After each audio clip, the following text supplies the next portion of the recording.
أعوذ بالله من الشيطان الرجيم. برحمة الله في الشيطان الرجيم. بسم الله الرحمن الرحيم. شروع کرتا ہوں اللہ کے نام سے جو بڑا مہربان نہایت رحم والا ہے.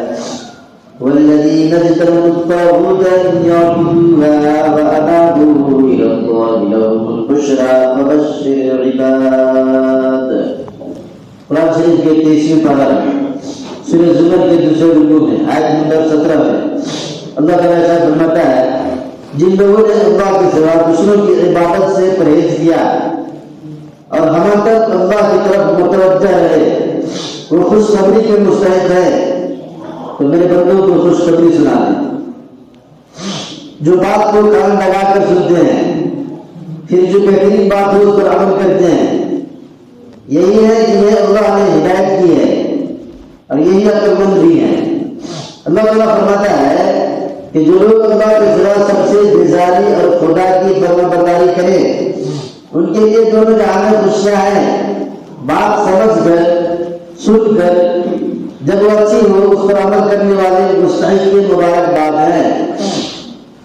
حضرت انس بن مالک رضی اللہ عنہ فرماتے ہیں کہ میں نے رسول اللہ صلی اللہ علیہ وسلم کو یہ فرماتے ہوئے سنا کہ اللہ تعالیٰ فرماتا ہے جب تک تم مجھ سے دعا کرتا رہے گا امیدیں رکھتا رہے گا میں تجھے بخشتا رہوں گا چاہے جس قدر تجھ میں گناہ ہو. میں پرواہ نہیں کرتا اے آدم کے بیٹے اگر تیرے گناہ آسمان تک پہنچ جائے اور پھر تم مجھ سے بخشش مانگے تو بھی میں بخش دوں گا.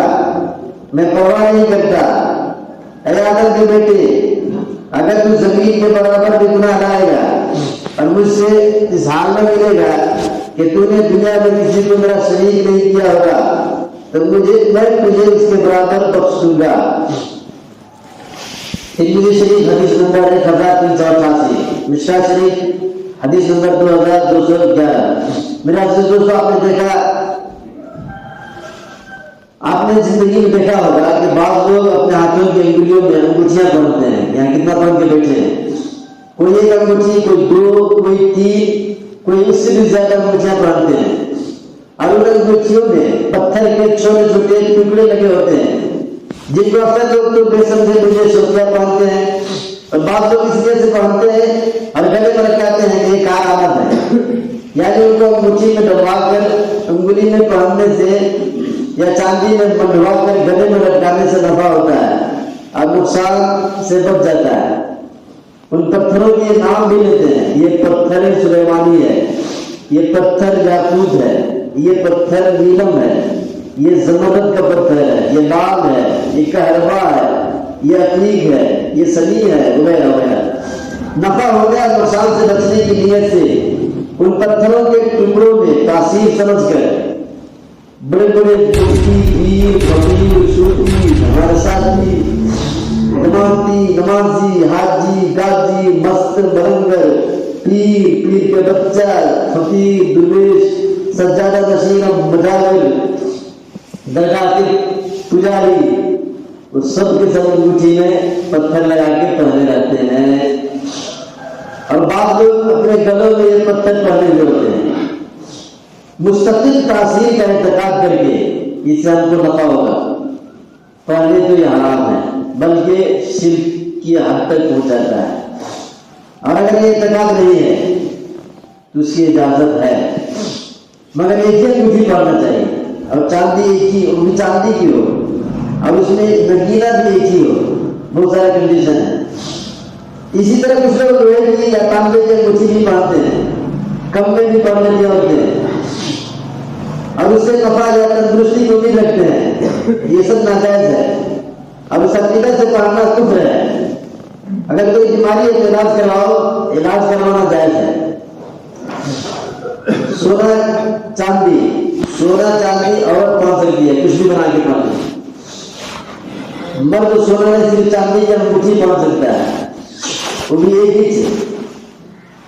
پھر لوہا تانبا پیتل یہ سب پہننا حرام ہے مرد ہو جائے عورت. کسی کے لیے بھی مرد ہو یا عورت لوہا تانبا پیتل ایسی چیزیں پہننا سب کے لیے حرام ہے. مرد ہو یا عورت کچھ بھی نہیں پہن سکتے. حضرت جابر رضی اللہ عنہ کہتے ہیں حضور صلی اللہ علیہ وسلم نے فرمایا ہر مرض کی دوا ہے، جب دوا مرض کے مطابق ہو جاتی ہے تو اللہ کے حکم سے اچھا ہو جاتا ہے۔ مسلم شریف حدیث نمبر 559، مشکاۃ شریف حدیث نمبر 4290۔ اسی طرح عورتیں اپنے اپنے بچے کے گلوں میں یا پاؤں میں پتھر یا لوہا یا تانبا کے کڑے اور کچھ بھی پہنا دیتی ہیں۔ یہ سب پہننا بہت خطرناک چیز ہے، لوہے کے، پتھر کے، تانبا کے، کڑا کے، بہت ڈینجر چیز ہے، یہ حرام بھی نہیں، بہت خطرناک بھی ہے۔ لوہا، تانبا، پیتل کے پہننا جائز نہیں ہے کسی کے لیے، کسی کے لیے چاہے عورت ہی کیوں نہ ہو۔ حذیفہ بن حمزہ رضی اللہ عنہ کہتے ہیں کہ میں عبداللہ بن حکیم کے پاس گیا، ان کا جسم بیماری سے سوکھ تھا، میں نے کہا تم تعویذ کیوں نہیں پڑھ دیتے؟ انہوں نے کہا ہم خدا کے ذریعے سے اس کی پناہ چاہتے ہیں، اس لیے کہ رسول اللہ صلی اللہ علیہ وسلم نے فرمایا ہے جو شخص کوئی چیز لٹکائے یا باندھ دے وہ اسی کے حوالے کر دیا جائے گا۔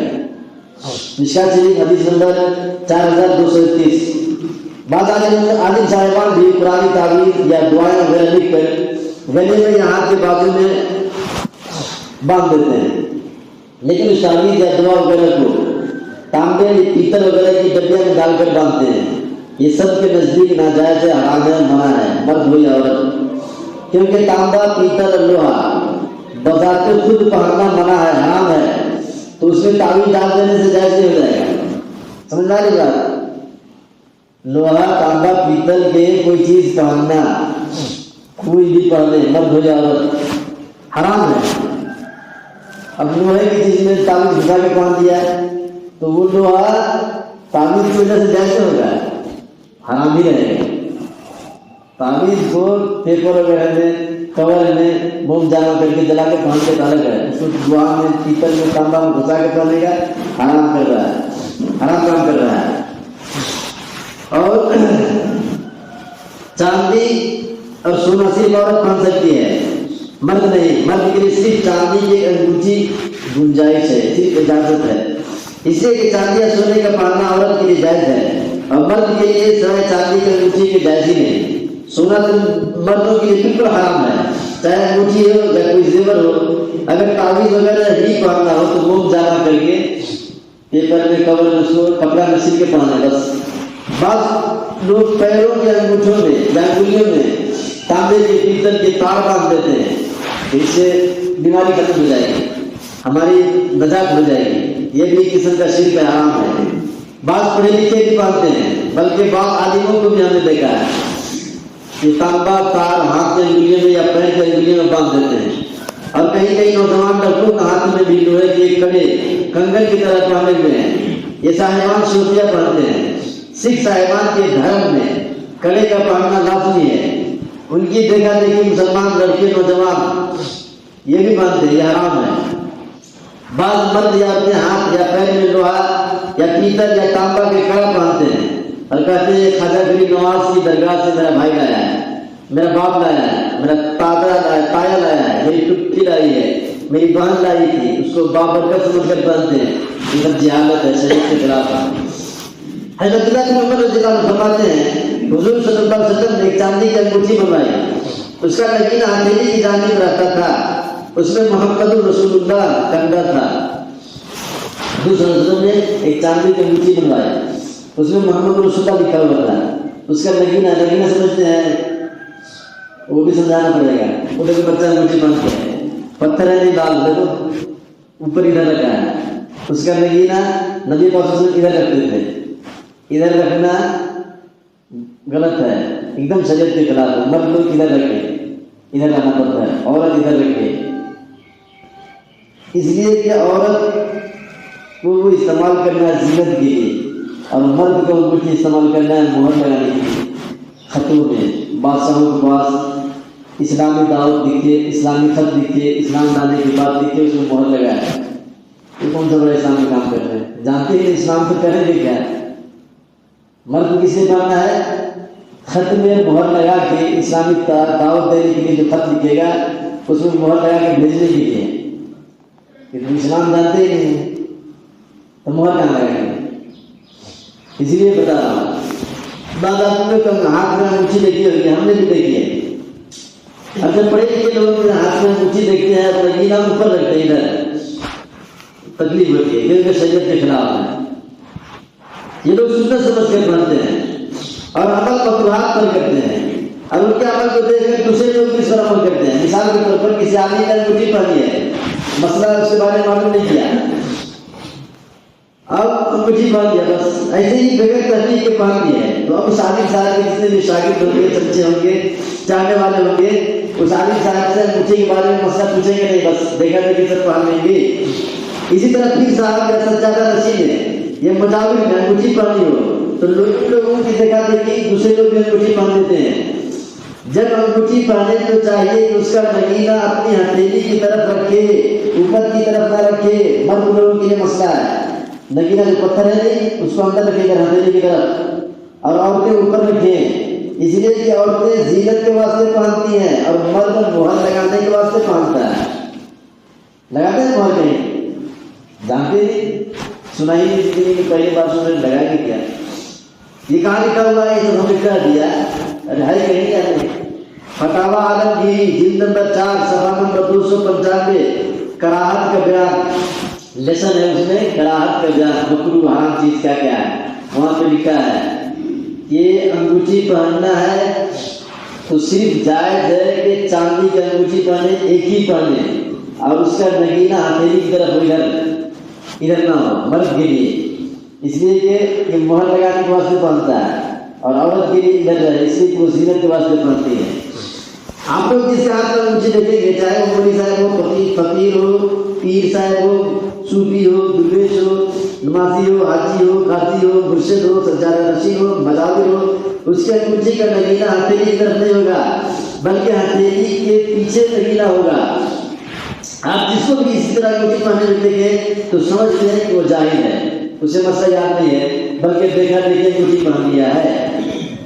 بادشاہ اور قاضی اور وقت مال کے متولی کے علاوہ دوسروں کو انگوٹھی نہیں پہننا ہی بہتر ہے۔